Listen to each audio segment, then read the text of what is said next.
আসলে পৃথিবীতে যদি একটা মেয়ের জন্য বেস্ট বলতে থাকে হাজবেন্ড, সেই হাজবেন্ডটা আজকে তুমি। আলহামদুলিল্লাহ, আমিও সুখী, তোমার কথা শুনে আমারও ভালো লাগলো। ব্যাগ ভর্তি করে ভাবির জন্য টাকা নিয়ে এসেছিলেন। হ্যাঁ, অবশ্যই অবশ্যই, আপনি যদি দেখতে চান, আমি একটু যদি ক্যামেরায় দেখতে চান আপনি দেখবেন, সমস্যা নেই, সমস্যা নেই। ব্যাগ ভর্তি টাকা,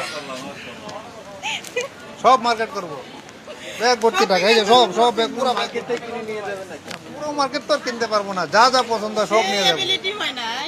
মানে উনি উনার ওয়াইফকে খুব পছন্দ করে, মানে একদম কি বলবো যে উনার ওয়াইফ যাই বলে তাই। ওনার শখ ছিল যে আইফোন 17 প্রো ম্যাক্সটা কিনবে, তো শুধু বলেও নাই, উনি নিজ থেকে ওটা কিনে দিছে। শুধু মুখ থেকে একবার যে বলছে যে দেখো, মানে সব হাজবেন্ড হ্যাঁ। ইচ্ছাগুলো পূরণ করে না, ওই রকম না, আমার হাজবেন্ড কিন্তু বেস্ট। I am lucky. আসলে পৃথিবীতে যদি একটা মেয়ের জন্য বেস্ট বলতে থাকে হাজবেন্ড, সেই হাজবেন্ডটা আজকে তুমি।